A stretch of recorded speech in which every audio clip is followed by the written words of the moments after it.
Welcome to the Timescales Interviews. I'm Grego, your host.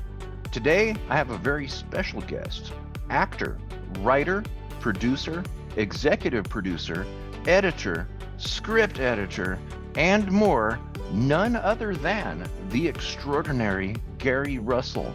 Hi, Gary. I can't live up to that. That's the most marvelous introduction possible. Thank you. Yeah, I'm just me. Okay. But thank you. Yes, That's sir. a long list of credits. That's quite terrifying, isn't it? You see, what that proves is that I'm rubbish at all these jobs and can't get the job done. And so every 5 minutes I get a new job and they go, oh, yes, you can do that. And all you end up with is a very interesting CV and everyone looks at it and goes, yeah, you never really kept a job for very long, did you? Did they just keep firing you? And you go, yeah. This interview is being conducted in California and the United Kingdom. And am I correct that you are currently located in Wales? I am in Wales. I'm in Cardiff. I've lived here now for nearly 17 years, I think. 16, 17 years I've been here. I lived in London for 25 years before that. But I came up here to work on Doctor Who and fell in love with the city in about the first 5 minutes. When they told me I got the job here, they said, obviously you'll have to move to Cardiff. And I went, yeah, okay, I can do that. And I've been here ever since. Okay. Now, before we started recording, you mentioned you've been to San Francisco before. Yes, I've been a couple of times, yes. Yeah. I've been to Sausalito. I've done Alcatraz. I walked across the Golden Gate Bridge. And I've always driven there. I've never flown into it. I've always come up and gone back to LA because I like that drive, particularly up the coastal drive. I think it's fantastic. Do the coastal drive going up there and then take the 5 back down.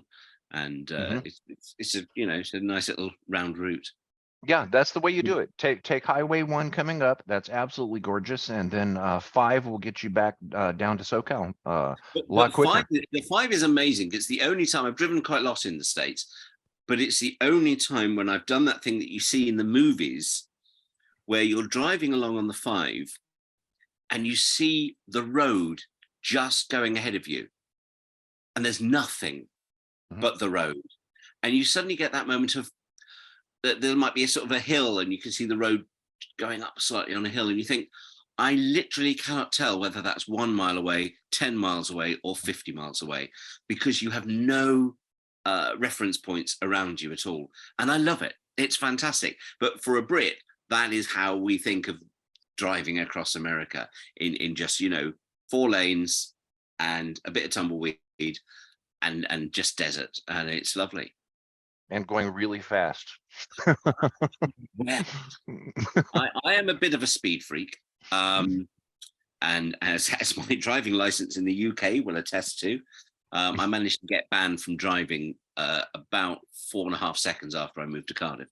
I have never really speeded in America because I just think probably not a great move to sort of upset the American police authorities. Once upon a time, my only real interaction with the police sorry, I'm just going to ramble now.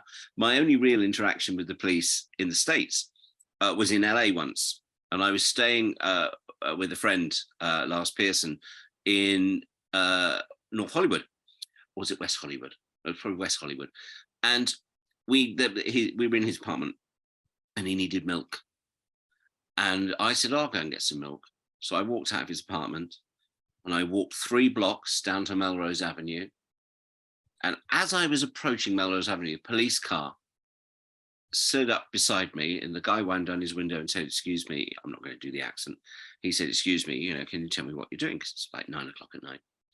And I went, oh, I'm just going down to Melrose to get a litre of milk, a pint of milk. And he went, oh, you're British. Oh, that explains it. And I said, what does that mean? And he said, we've been watching you. You've just walked 3 blocks. He said, in LA, people would drive 3 blocks. Walking 3 blocks, we immediately assume that you're probably up to no good. And I was like, wow, never crossed my mind. But I thought about it, I thought, I actually haven't seen a living soul. And all I've done is walk 3 blocks.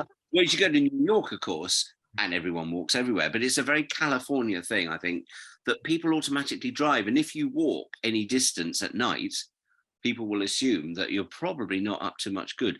I mean, I'm going back 20 something years now. That was what year was that? Was the year 2000 that happened. Probably LA isn't like that at all now. But back then, and that's the only time I've ever spoken in my life to an American cop. Okay. Now, with I-5, typically there's rarely a time when we're not speeding, and there's actually a reason for that, because it's actually safer. Because if you are doing just the speed limit, you can risk getting ran over Getting hit by a truck or by something. traffic. Yeah. So, and I-5 actually intentionally was designed to have curves every once in a while to prevent people from falling asleep. Yeah, I can see that. Yeah. Yeah. So, okay. Anyway, none of that is what you wanted to talk about, is it? I'm afraid. You see, this is me. Oh, You start on something, I will go off on some random tangent. okay. Well, we're going to talk about there's this quirky British science fiction TV program you might have heard of.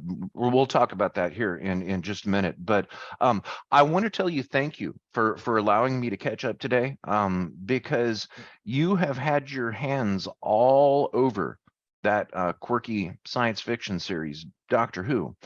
And in fact, I think that you may have been involved in more stories and formats than anyone else in the history of Doctor Who. Am I far off? I wouldn't dream of agreeing with you. Yes. Oh. I mean, other than I have not written an episode or did an episode or directed an episode, I pretty much, yeah. I mean, certainly every medium I think you can do with Doctor Who, I've done something in, and I've worked on the 3 shows. So yeah, I'm very honored, frankly, and lucky. And there was no sort of plan to it. There's no career path. I didn't sit down one day with a checklist and go, book, tick, comic, tick, computer game, tick, work on show, tick. None of that was ever a plan.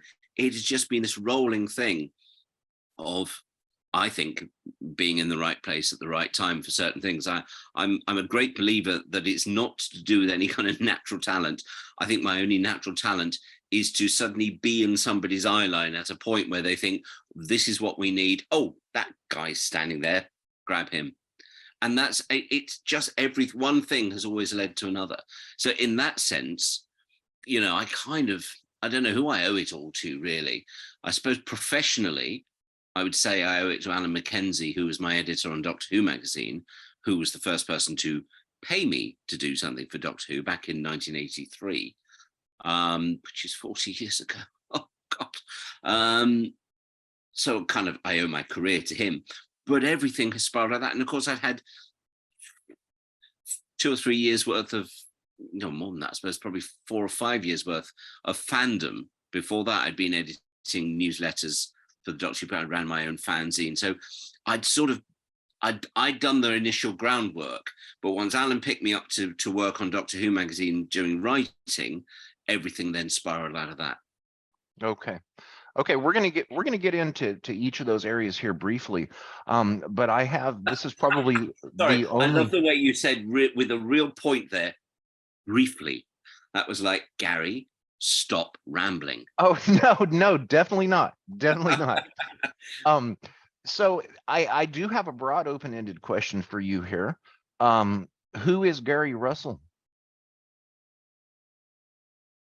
Who is Gary? Well, Gary Russell is older than Doctor Who, which is terrifying. He is a former child actor. He is a writer. He's a director. He ran audio companies. He ran an animation company. He's a jack of all trades, pretty much a master of none of them. And I think he's probably the luckiest person on the planet. Who am I? I don't know. I'm somebody who grew up reading. I read at an incredibly early age. My mum says that I was reading by the time I was about 2.5, 3 years old. So when I went to school, uh, I was kind of already slightly ahead in reading terms. I was ahead of most of my peers at school. So that was always something that fascinated me. Words have always been of interest to me. I was relatively smart in a common sense and possibly intellectual sense. I'm not smart in an educated sense. I have no qualifications. People will talk about, I went to university and I did a course in this, this, and this. I didn't do university. I didn't do college. I left school when I was 16 with 2 O levels, which is what you get when you're 15, 16 in the UK before you go on to do A levels and then you go to university. I did no extracurricular education at all because I hated it. I didn't enjoy school. I never did. I have I have a problem, I think, with authority figures, which I had from quite a young age. So being in a school environment with teachers telling me what to do, never really played with me. And because at the time I was doing a bit of acting, so I was able to express all of that sort of stuff. I didn't need school to express who I was. So I left school, couldn't get away from it fast enough.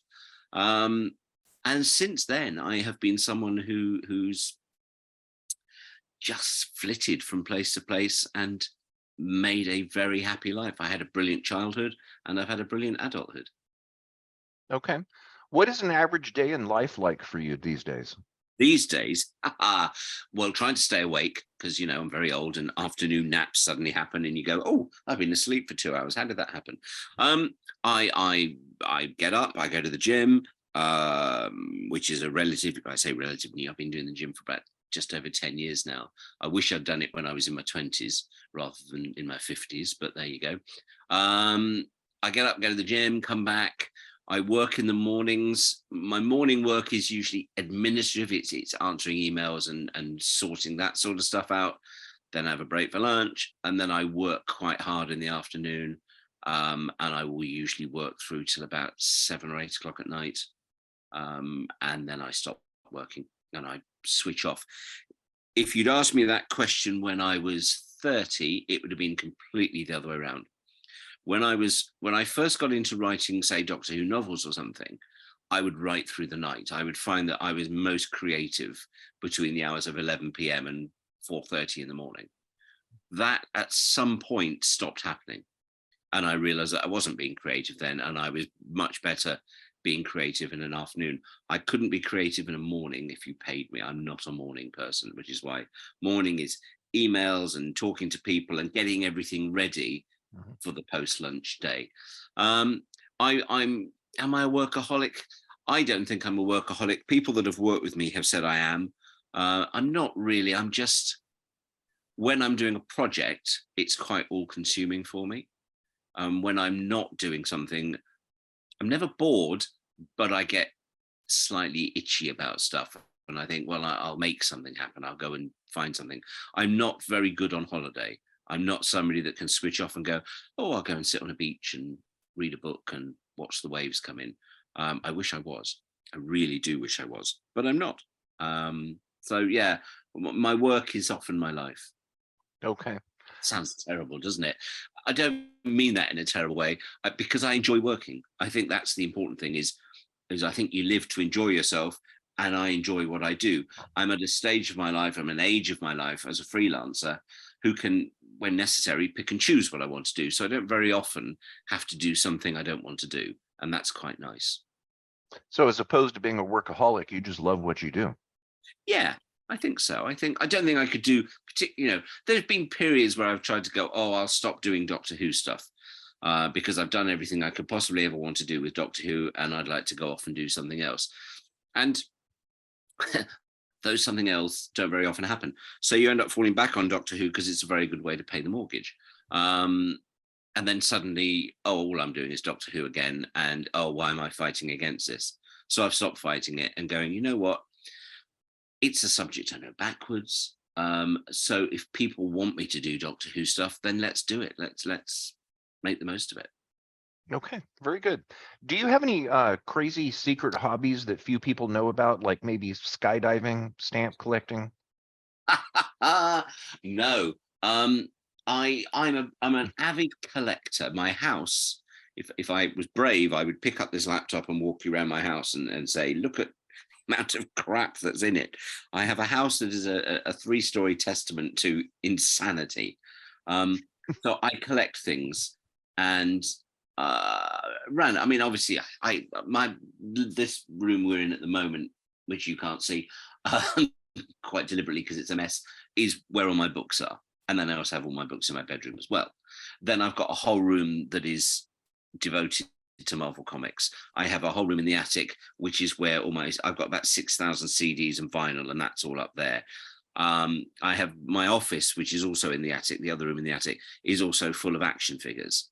I have, at its peak, I had 92 pairs of Converse. That's kind of weird. Why does a grown man need 92 pairs of Converse and isn't Imelda Marcos? But other than that, no, I'm perfectly normal. Oh, and I eat a lot of chocolate. Okay.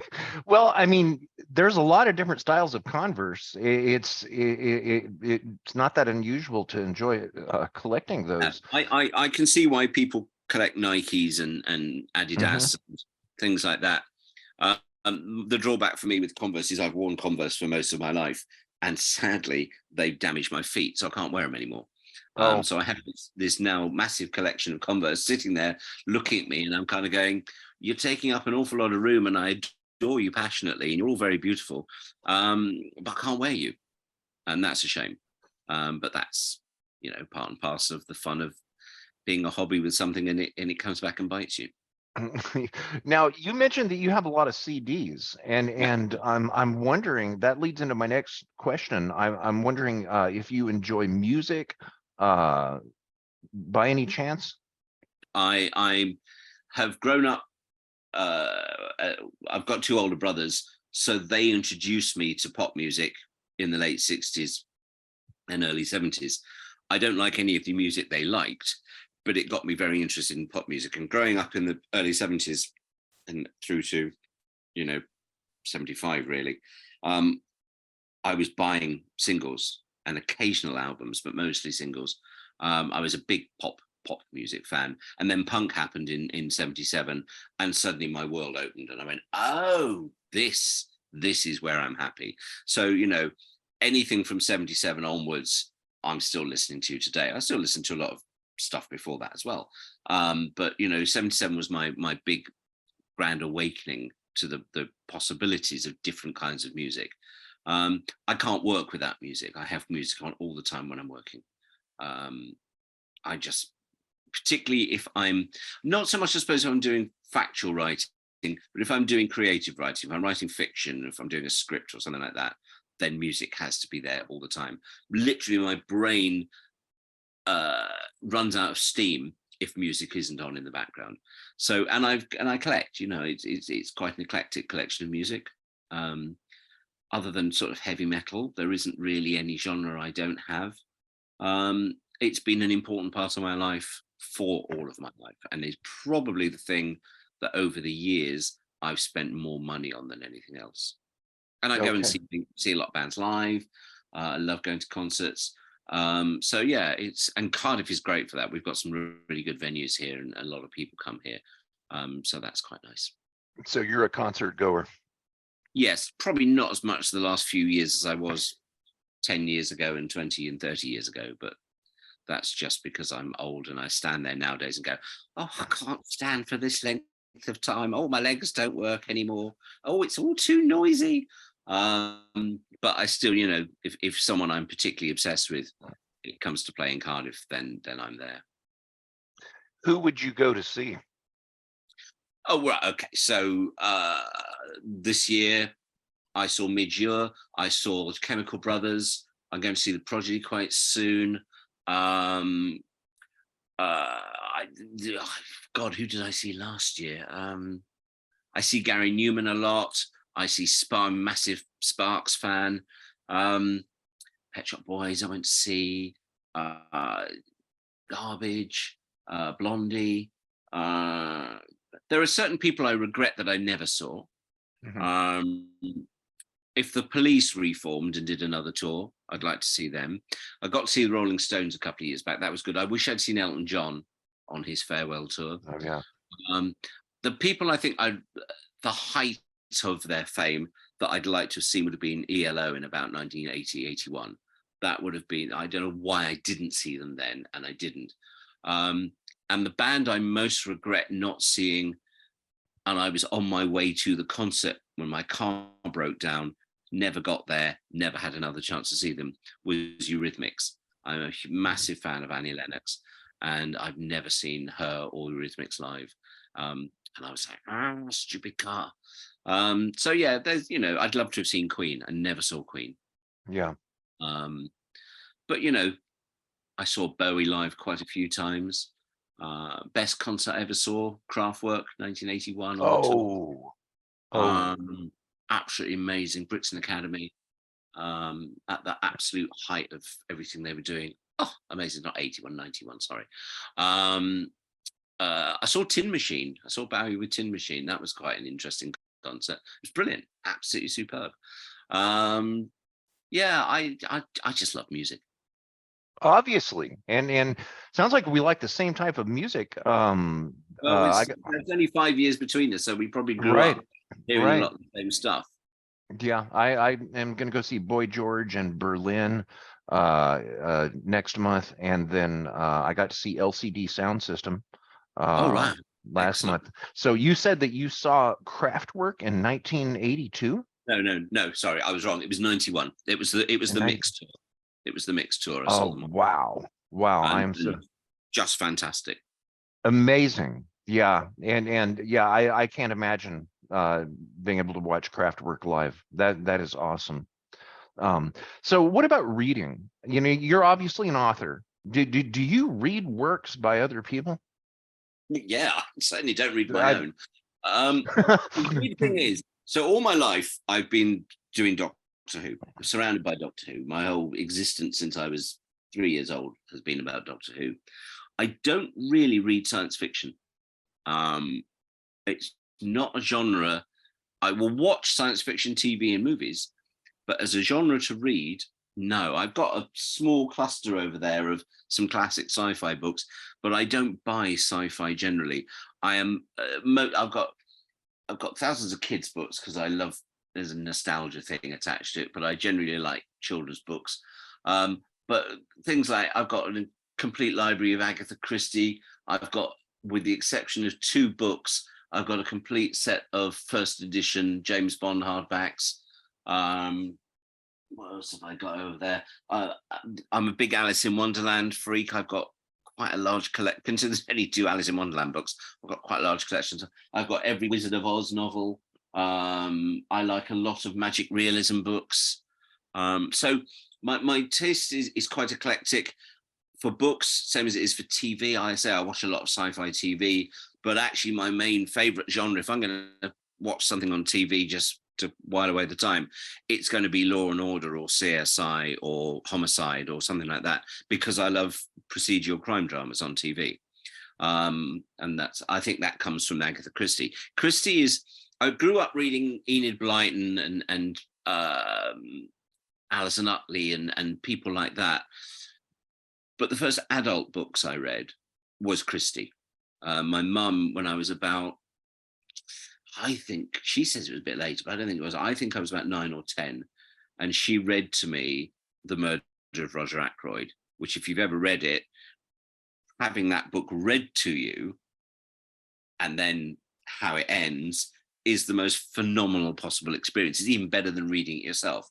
And that just hooked me on Agatha Christie, and I devoured over the next couple of years, really, every Agatha Christie I could get my hands on. So when I was old enough to start buying books by myself, creating a library of Agatha Christie became my absolute, which it wasn't difficult to do, but I was doing it from secondhand shops. So I had a variety of different versions and different imprints and everything. And then probably about 25 years ago, HarperCollins in the UK reissued everything in uniform covers. And I went, this is my opportunity now to at least have a complete set that look uniform. The Virgo in me is very, I like things to look organized. I like my life's chaos, but I like my books to be organized. So when there was a chance to have everything, all the spines were identical, I was like, yeah, that's what I want. So I treated myself to a complete set of Christie paperbacks, all in the same dress. So yeah, I'm a bit same with I've forgotten the name of them. Alex Rider books. I've got a complete set of those, but again, they're all uniform. And I had the opportunity. I was like, oh, well, I've got that one. And by the time the 5th book came out and they started putting them in the same dress, I had to go back and rebuy the first 3 so that they would all look the same on the shelf. And then that's built over the years. That's just the weirdness in me. I was a bit of a freak for things like that. Now, what was the title of the Agatha Christie story that your mom read? Roger Ackroyd. The Murder of Roger Ackroyd. It's the best Agatha Christie book. And yeah, it's just it opened my eyes to what books could do. It's probably there's probably 4 very influential books that I read either as a kid or a teenager that didn't change my life, but made me want to fall in love with writing. And I'm not including Terence Dicks's Doctor Who stuff, which is a whole different ballgame. But the first time I read Alice in Wonderland and realized what you could do with language, the first time I was read Murder of Roger Ackroyd, I realized what you could do with storytelling. And then when I was at school, I had to read The Mayor of Castlebridge by Thomas Hardy. And I just fell in love with the pictures that man could draw with words. And then ultimately, I think probably my all-time favorite grown-up novel is The Woman in White, which has this fantastic conceit of every single chapter is told from a different point of view, including in one point, it's told from the point of view of a chair, and another one is told from the point of view of a gravestone. And somehow that whole story weaves around. And I read that at school and just went, had to read it at school. It was part of the curriculum for my O levels. And I remember everyone at school thinking, this book's crap. Why are we having to read it? And me thinking, there's something wrong with me because I think this book is brilliant. And all I can think of is, how did the chair tell that story? That is a fantastic idea. And everyone's going, oh, it's really rubbish. Oh, it's supposed to be a murder mystery. And I was like, no, this is phenomenal. And then on top of that, if you throw in Terence Dicks and Malcolm Hult's Target novels, which were just eye-opening for me, that's my history of reading and why I fell in love with writing. Okay. Now, what about movies and modern film? Do you make it a habit of going to the theater and catching something new every once in a while? Every once in a while. I'm quite picky these days. If it's a Marvel movie, I'm there. Went to see the new Indiana Jones last week. Absolutely adored it. I love Star Wars. I love Bond. All those kind of Mission Impossible. God, that's the best franchise of films in the last 20 years. Perfect, every single one of those films. But yes, I have. You can't see it. I'm pointing to it. 1, 2, 3, 4, 5, 6, and 8 boxes, not boxes, sort of areas, 3 deep of Blu-rays and DVDs of movies. That's just the movies. The TV shows live in 2 other rooms. So yes, I like movies a lot. I as a much younger person, I probably saw a lot more at the cinema than I do these days. I sound quite picky these days because I'm old and cantankerous, and I really object to paying quite a lot of money to sit in a darkened room in a cinema with 6 people behind me talking all the way through a movie. If I want that, I can sit here and do it myself. So I don't see quite as much at the cinema as I probably should, which I think I'm losing a lot of the spectacle. But back in the day, yes, I say in the 80s and 90s, I was probably at the cinema an awful lot, seeing an awful lot of things.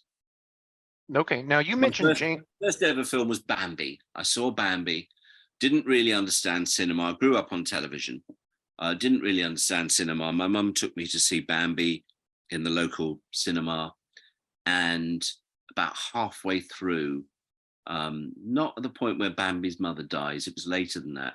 I just got very bored, and thinking it was television, I just said very loudly to my mum, so everybody in the cinema laughed, "I'm bored of this, what's on the other channel?"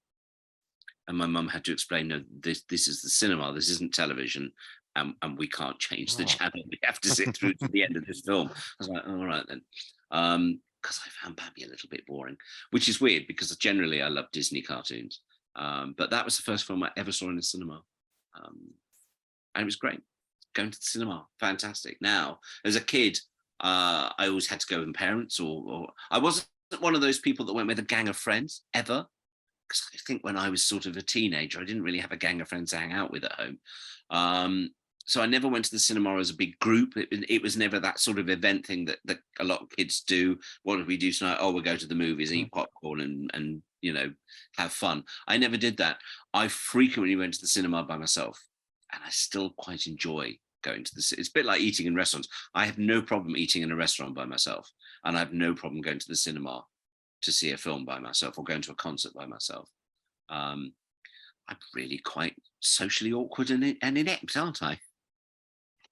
Well, I used to go to the cinema by myself. I used to ride my bike to go watch Star Wars, and I would sit there all day watching it over and over again. It back then in the late 70s, They if just you were, roll. yeah, and if you're Yeah, already in the oh theater, yes, just stay there. just Did stay did there. They didn't yeah, throw you out. right, right. So did you watch Star Wars in the theaters? I did. I saw Yeah. Star Wars. Probably, I certainly didn't see its opening day in the UK, but it would have been within the first week. My brother took me up to London, because I didn't live in London then. My brother took me to London, and we went to the Dominion Theatre uh, to see Star Wars. I didn't really know what Star Wars was. I hadn't heard much hype about it, except he raved about it. And I came away going, "Oh my God, that is the most amazing thing. That is just brilliant."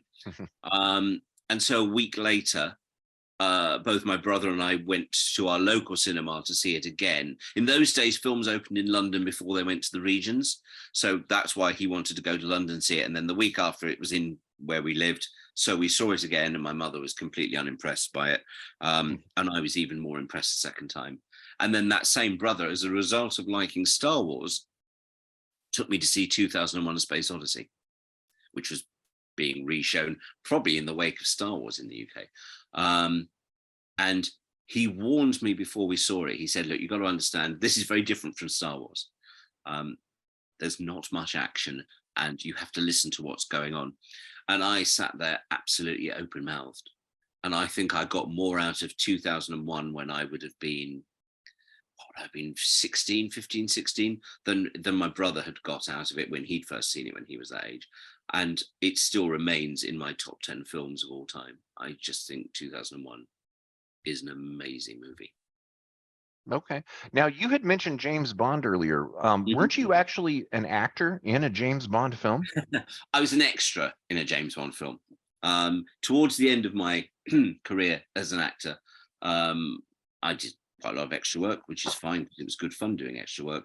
And one day I was specifically asked for to go and do some extra work on this Bond film, which I didn't really understand. Why would you specifically want someone who was to be an extra? And I went with some friends of mine from our drama school. So we were all in it together. And I realized when I got there that the person who was the second AD who was in charge of casting the extras had been the second AD on a TV show I'd done. And it was lovely to see him again. And that's why he'd asked me to come in, and they'd said, "Oh, we need 3 boys and a couple of girls, find them."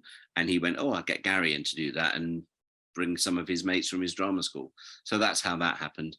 And this, so I'm sitting in the back of a car in Octopussy when Roger Moore tries to flag down a lift to get to circus. And we slow down and we're kind of going, "Come on, catch up with us." And as he gets to the car, we drive off laughing and things like that because we're just horrible German tourists. Not filmed in Germany, but filmed about 6 miles up from my house. And that was quite fun. Well, it was quite fun. It was a lot of fun. I was in a Bond film. And the bizarre thing is, I say, I'm an extra, literally, not even a walk-on. I'm an extra. And I got an invite to the London premiere of the film, which I went to. And to this day, I can't quite work out. None of the other kids I'd been with in that car got one. So someone either, I think, put an invite into the wrong envelope, but somehow I got an invite to go to the London premiere of Octopussy. So I went, sat in the Leicester Square Theatre and watched Octopussy on a big screen with the cast and other people, sitting there the whole time thinking, I'm a bit of a fraud. I think I got this invite accidentally. There's something went wrong somewhere. There's probably another Gary Russell who actually did work on the film properly, who's probably a major technical cameraman or something, sitting there going, why didn't I get invited to the London premiere of this film? And that stupid extra who's got the same name as me ended up there. But I wasn't complaining. I went and had a lovely time. Okay. Now, do you perhaps come from a home where there was always music or television on? No to music. We weren't a musical family. My parents had no interest in music particularly. My mum loved Mario Lanza. My dad wasn't, I don't think, interested. I think he would tell my brothers to turn their music down all the time. So my musical interest, I said before, came from my brothers. TV is a different thing. TV was new. I'm quite surprised looking back, actually, I was born in 63. I'm quite surprised my parents had a TV because they weren't cheap in those days. But I remember there always being a TV on. And I think it was possibly a case of my mum would say to my brothers, because my brother's much older than me, they're sort of 8, 10 years older than me. And they would say, look after your baby brother, I'm doing something. Well, they'd be watching TV. So their idea of looking after their baby brother was make sure he doesn't fall out of his cot or pushchair or something, but stick him in front of the TV with us. And they're watching Thunderbirds or they're watching The Adventures of William Tell or something like that. And I'm obviously just sitting there from this early age being fed this black and white television into my head.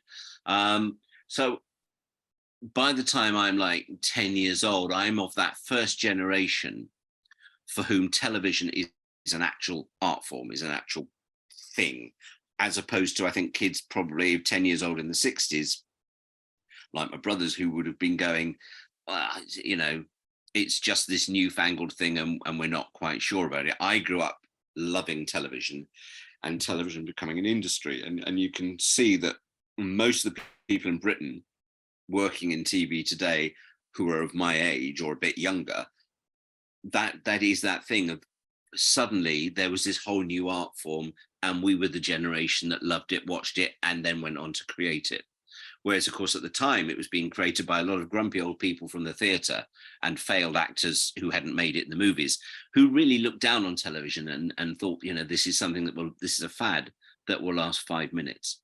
So, yeah, I watched a lot of TV as a kid, initially because my brothers made me, and then through choice. I just became not in a sort of addicted, I've got to watch TV all the time, but I became very choosy about what I watched. And we used to get the listing magazines at home, and I would pore over them to learn names of actors and writers and things. And then I'm probably 7 or 8 years old at this point. So totally precocious. They were all programs I couldn't watch because they were all on at 8 o'clock or 9 o'clock at night, and I was in bed by then. But I would learn all the names of these programs and the name of the actors, so that when they turned up in Doctor Who or they turned up in some other kids show that I was watching, I'd be able to go, oh, that's that man from that TV series I've never actually watched, but I remember his name was in the listings magazine.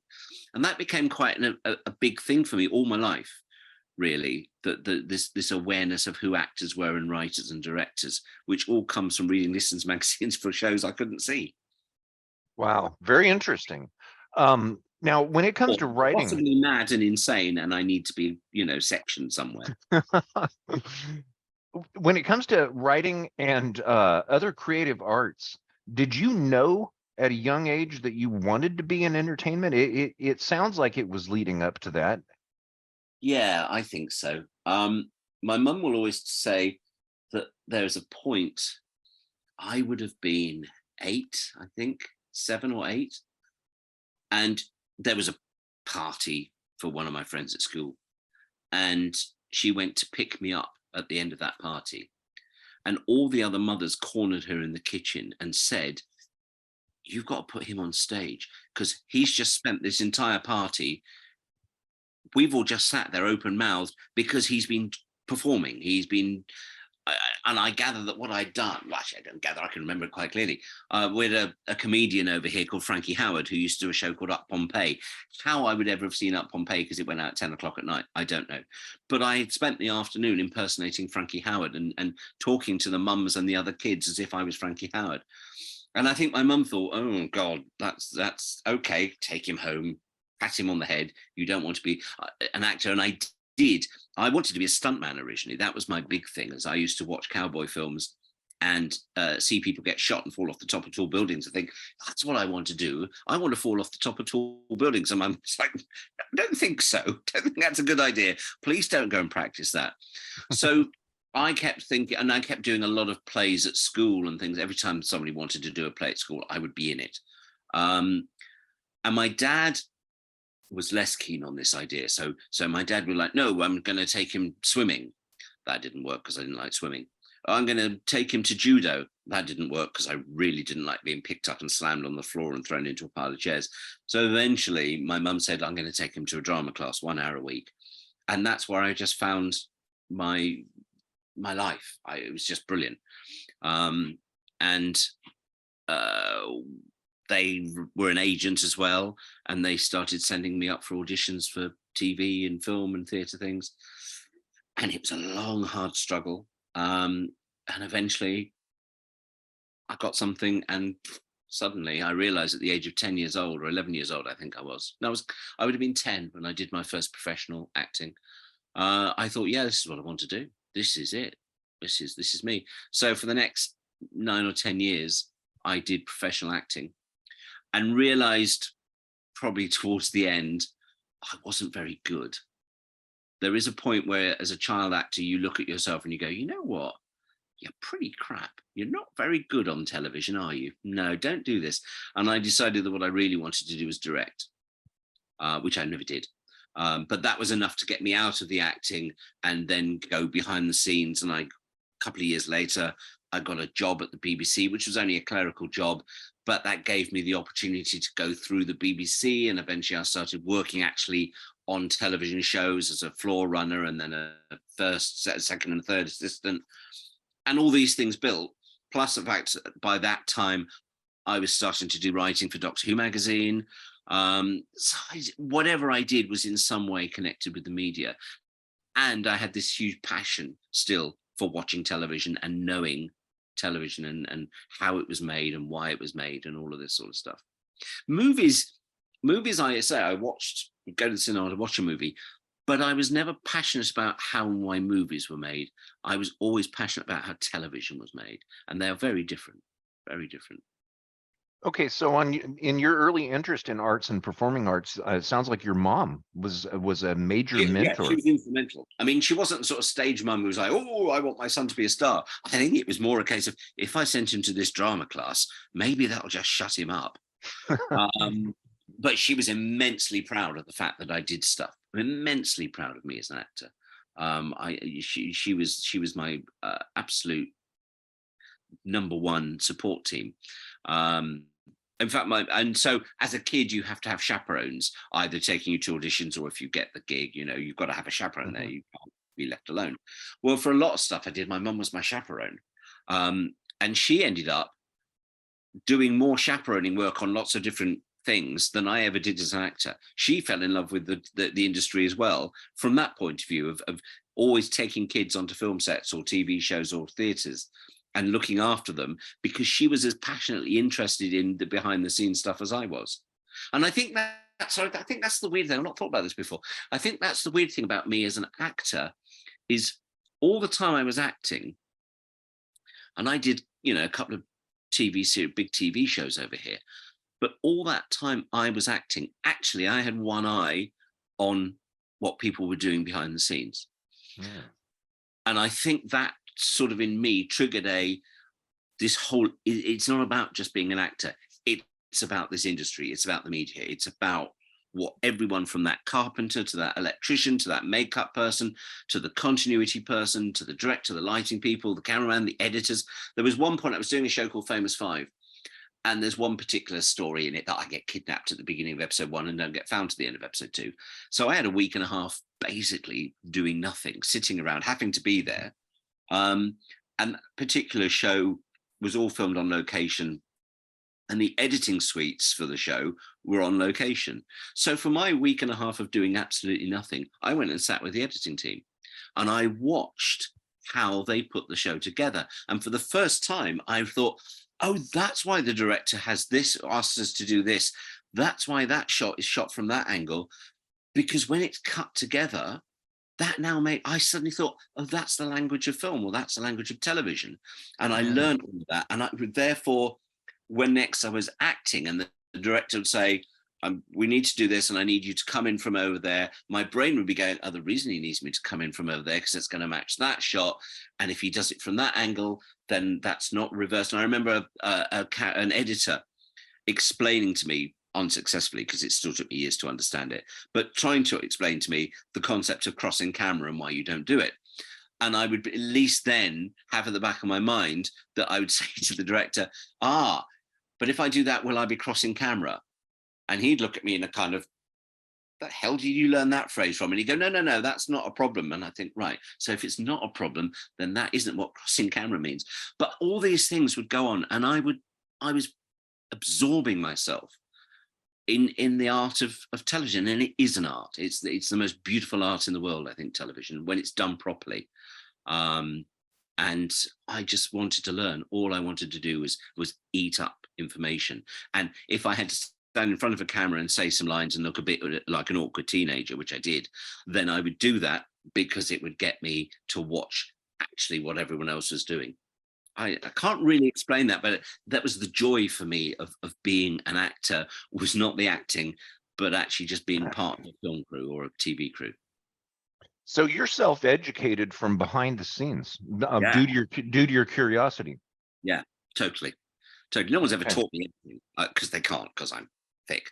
You can't teach me things. So yes, I would talk to people. I wasn't ever afraid as a kid of going up and talking to someone and saying, why do you want us to do it? But not in, I hope anyway, not in an irritating way that the director would go saying, just shut up and do what I've told you. They would actually take the time to say, well, good question. The reason is the lighting there, or when we shot that bit 3 weeks ago, the sun was there and we've got to wait until 2 p.m. for the sun to be there again. Oh, that's clever. Right. I see. I can't really explain it, but it was that osmosis of being in television that was my soul. And therefore, even though I'm not working in television now, that whole love of media, I could never envisage myself doing anything outside of media. I never have.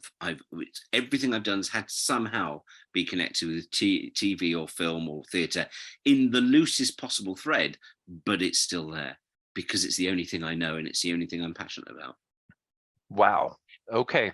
Now you have touched on this just a little bit, and my next question was going to be, what is your educational background? And which you have touched on, and you've covered something very unexpected with the self-education behind the scenes. But what is your educational background, inclusive of arts and performing arts? Because I know that I believe you mentioned drama school. Yeah, it was a drama. It was a drama school, but I only went 1 hour a week in the evenings. Monday night for about 6 years. I did that. That's the extent of that. And it was brilliant, and it was the best thing in the world possible. I never went to a drama school because I think that would have driven me mad. So no, I had a perfectly normal education, of which arts really didn't feature very highly. It was all back in the 70s. It was all, learn maths, learn geography, learn history, learn religion, learn Latin. I did Latin for about 4 years. Still can't understand a word of it. And I just wasn't interested. I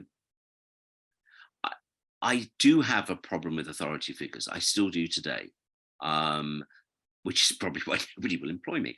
But that was particular. I must have given my teachers a really terrible time, I think, at school. I hated my first school I went to. I was fine in what we call primary, and then infants and then primary.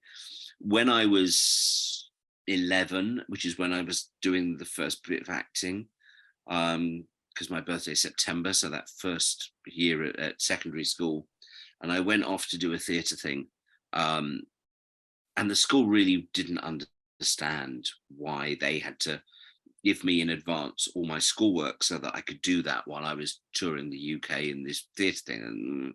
And when I came back from that, I got very, very badly bullied. I was bullied quite a lot, but I wasn't bullied by the kids. I was bullied by the teachers. Wow. And it was awful. And they were awful human beings, all of them. And to this day, I wish nothing but harm and pain and anguish on them. So I didn't really cope very well with that. So I changed and went to a different school.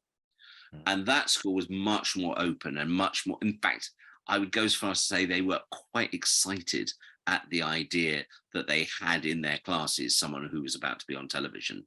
That was kind of cool for that school. They really liked that. So they really allowed me to get away with a lot of murder and go, right, I'm going off to do The Famous Five for 2 years, or I'm going off to do Phoenix on the Carpet, or I'm going to go to the National Theatre after I left school. But, you know, go and do these things. And they absolutely, they supported it and aided it. But the irony being that that particular school it had a music teacher, I think. But, you know, I think we had music lessons probably once a month for an hour. But that was much more the 3 R's: reading, writing, arithmetic. It was a very basic, straightforward school. So it was fun from that point of view. But again, the moment a teacher told me off, or the moment a teacher told me to do something, my back goes up and I go, who are you to tell me what to do? Which is a terrible thing for a kid to be. And I don't know where I get it from, because it certainly didn't come from my family background in any way, shape or form. And it didn't come from being an actor either. It's just me. I just think I'm a bit of a shit to people in authority. And I wouldn't say I was rebellious, but I certainly was very good. Maybe this is something that came from doing the acting. I don't know. The two were simultaneous, because if a teacher asked me to do something, my first response was why? Not yes, but, you know, your homework tonight is this. Why? Well, because that's your homework. Well, that's an answer. Don't say that's it. And to this day, if someone says to me, do something, and I go, why? And they go, well, because I'm asking you to do it. I just go, that, no way. That's not an answer. I need an answer. I want to know why. And if you say to me, you're doing it because it will help with this, this, and this, deal. I'll go away and do that bit of homework. But if a teacher just says, just bloody do it because I've told you to do it, I would go home and I would look at that homework and go, not doing it. And I'd go to school the next day and I'd get into trouble because I hadn't done my homework. And I just think when I was a teenager, I was wired quite bizarrely. I wasn't a troublemaker at school. There were plenty of troublemakers at school. I wasn't part of those gangs. I was quite a loner, other than music, which bonded a lot of us. I said this is the height of punk. So it was a little group of us very, very into our music. But they were all great students. And I wasn't. I just didn't care. I can't tell you whether I'm stupid or ill-educated or anything, because when I was at school, I just didn't care. So I didn't get good grades. And there were plenty of teachers that said to me, you could do better than this. You know, you are better than this. And I would just think, so I'm not interested. So I squandered my school years enormously. And I was 15 and a half and I did my last exam. And I put my pen down and I started to walk home, and the headmaster saw me and said, oh, don't forget, you know, we still got another 3 weeks of normal school to go. It's like, no way. I've done my last exam. That's it for me. That's school over and done with. And I never went back. My mum was appalled. She said, go to school, go to school. I said, I don't want to go to school. What's the point? All it's going to be for the next 3 weeks is there's nothing to learn. There's no lessons. It's just attendance. I probably did go once or twice, but maybe my mum thought I went once or twice, but I don't think I stayed there. I hated it. I just hated the concept of schooling. I was terrible. This is why I'd be I'm so glad I'm not a parent, because I would be terrible at it. Because I would say to my kids, do you want to go to school? Don't bloody go to school then. And someone can say, excuse me, legally, we're going to put you in prison because you're not sending your kids to school. And I go, okay, send me to prison then, because I couldn't make my children do something like go to school. It's just anathema to me. So yeah, I'm again, everything I've learned in life has been self-taught. I never, nothing I got through my limited education. I did maths. We do maths at school. If they had taught us how to balance a checkbook, or maths is about learning how to run the accounts of your house with your gas and electricity and water and all of that, that would have been brilliant. No, someone wants to sit down with a protractor and teach me trigonometry or algebra. And you're like, even then I was thinking, I am never going to use this in my life. I can see that because I've got a mum and a dad and I've got older brothers, and I'm bloody sure they've never sat down with a protractor or done algebra or anything like that at home. So why am I learning this? Because you have to, because that's what your exam will be on. So I did it to get through the exams. But you don't learn anything like that at school. The only thing I enjoyed learning at school was English. English literature and English language. Loved them. As a result, they're the only two things I've got a qualification. I've got my O levels in, because they were about either writing or reading or learning language. Language is fantastic. I don't speak any foreign languages, which is odd because I love language. I think language is phenomenal. Grammar, amazing stuff. I'm a bit of a grammar Nazi on Twitter and Facebook, much to my friends' annoyance, and frequently wrong. But all of that was joy to me at school. The only joy I ever had at school was when it was an English lesson. Maths, French, geography, science, any form of science. Oh, no, thank you very much. Now, in this second school where they were excited to have somebody that was about to be on TV, I believe you said TV. Now, I know we've established that you were an extra in the James Bond film Octopussy. That's much later. That's okay. 1993. When I was at school, we're talking 1976, 77. So what were those television programs that you were about to be in? I did, in 76, I did a TV show which was shown in 77, which was January 77, which is when I joined this new school. So I was able to go, well, if you watch me tomorrow, I'm on TV. And they were like, oh, that's good. That was a show called The Phoenix and the Carpet, based on the book by E. Nesbit, in which I played the oldest boy in that. And we went flying around on a magic carpet, and we had a talking phoenix. Wonderful stuff. All done with CSO, very early CSO, all filmed up in Birmingham. And then I finished that, and then that was on TV. I think we finished when the third episode was transmitting, so that was quite tight, really. And almost the moment I came out of that, I auditioned for the Famous Five and got that, and that was the next 2 years. Every summer, the summer of 77, summer of 78, was down filming the Famous Five, and that was shown 78, 79. And then I did a couple of little one-off things, and that was the point where I started looking at myself on TV. By the time I did a show, a schools program called Dark Towers, of which I played the lead boy in that, and that was the point when that went out on television. That would be 1981, and I watched it, and I was like, oh my God, you really are bad at this. That's bad acting. And then I did a show about a year later called Schoolgirl Chums with Lalla Ward. She played my sister. That's where I met Lalla for the first time. And I watched that when it went out. And when that was the point where I'm not doing this anymore. That's really a bad performance. They shouldn't have been on television. They should have fired me and got someone else in. So I just realized, and I started to go out for auditions, and the world was changing, and I was just like, yeah, this is a good opportunity for me to get out of acting and go into it behind the scenes. And so I did my last bit of acting. Filming Octopussy wasn't the very last thing I did, but it was pretty close to it. I did another film after that for a day, did a day's work as an actual character. I think that was called A Shocking Accident, and I think that was the last bit of TV I ever did. It's a film rather, last bit of acting I ever did. And I was like, yeah, this is. A year later, I was in the BBC, clerical, worming my way slowly through so I could get behind the scenes of television.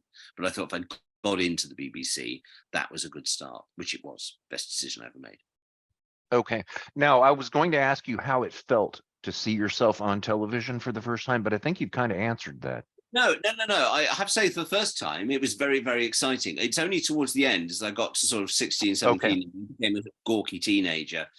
And I always say that there's the thing about child actors, that when they're young, when you're about 10, 11, 12, maybe even 13, you don't have you're not self-aware. So you kind of do if you're good, you kind of do what you do.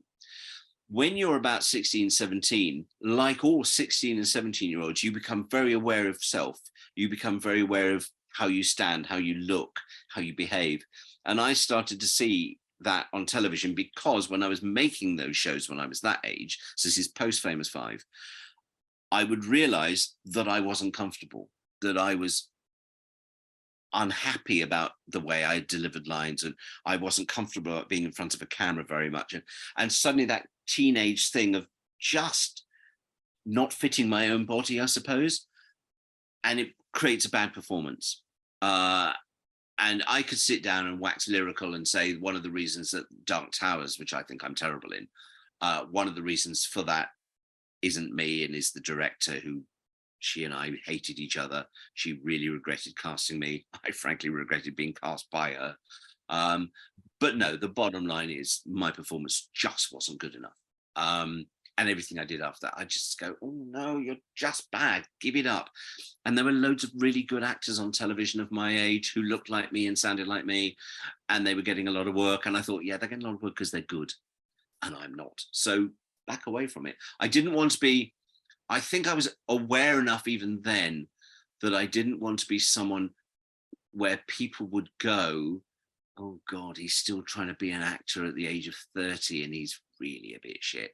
So I thought, no, give up nice and early. Give up at the point where you know you're conscious and aware enough to go, I can make a valid decision myself to say no to that. My mum was very upset. She thought I should have been an actor forever.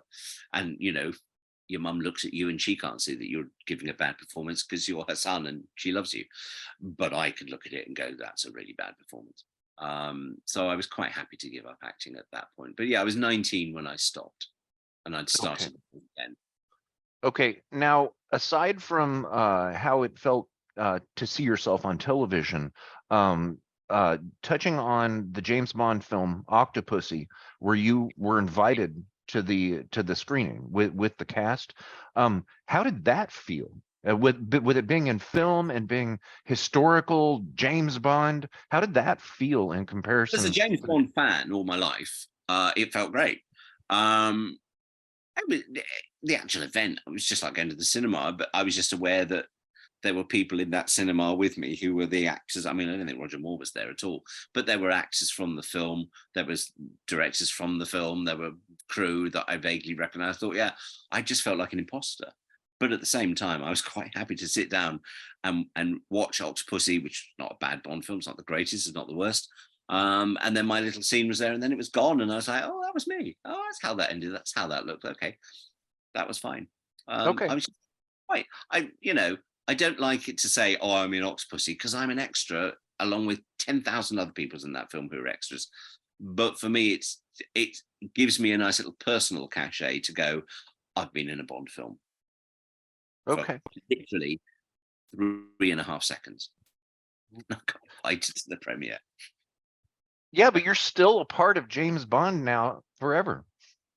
You're in, but then you're a part of everything forever when it's been in TV and film. You never get away from it. I mean, for years, for about 10 years, I think I really kicked against the Famous Five as being something I just, no, I don't want to talk about it. I don't want to think about that. And then one day, someone else said to me, can I just point out that you've done something that most other children haven't done? And I think we should probably kind of celebrate that. And I sat down and thought, oh, that's a good point. And these people keep inviting me to conventions about the Famous Five. And I keep going, no, and maybe I should go and see what it's like. And I did, and went, I can embrace this. These people don't think I'm a weirdo. They're not taking the mickey out of me at school and after school. And for a couple, there was one time long after I'd left school, but I was walking around London. I was walking around the Virgin Megastore buying records, and there were two teenagers, probably my age, maybe a year or two younger than me, who really must have recognized me from Famous Five because it had been on TV up until about 3 months earlier. And they started walking behind me, humming the theme tune. Oh. And I think there are two ways you can react to that. One is you go, that's really nice. They recognize you in the TV show. Or you do what I did, which is go, these people to sod off and leave me alone. Why are they doing this? And they're taking the mickey out of me. And my natural assumption was that they were taking the mickey out of me. And so I closed down to all of that. And I thought anyone who ever wants to talk to me about Famous Five is taking the mickey. Some were, but not everyone. But I really threw barriers up around it. And I say it took until it was the early 90s. So it was nearly 10 years later. And I finally went, oh, no, actually, let's embrace this, because you kind of did it. And A, you can't say you didn't do it. And B, no one else did it. So worship it. And I think also, having been in Doctor Who fandom by that time for quite a long time, I began to realize when you did talk to actors from Doctor Who and directors, and a lot of them would go, oh, it's a long time ago and I don't want to be remembered just for Doctor Who. And I'd sit there thinking, well, it's great, you're in Doctor Who. And I think my brain went, which is what people think about me doing the Famous Five. Oh, right. So I embraced it. And now I do Famous Five stuff all the time and I love it. Absolutely. Very good. It's a nostalgia thing as well. And my whole life is based around nostalgia, not my nostalgia for me, but that's why I love television. That's why I love, my DVD shelves are not really full of TV shows from 2023. My DVD shelves are full of programs from 1973 because that's when I watched them. So I have a very nostalgic based life in my head. And therefore I'm kind of weirdly egocentrically nostalgic for me as well, and therefore I've kind of embraced the Famous Five thing. Okay, all right. Now, we are an hour in here, and so sorry. we are. Oh, no. This is wonderful. I'm really Come enjoying on, this. You're gonna have fun editing all of this rubbish out. We're about ready to shift gears here to Doctor Who. Do you want to take a break, or you want to just keep No, going? I'm happy if you're happy. I've got tea and I've got a bottle of water. I'm very happy. Okay, perfect.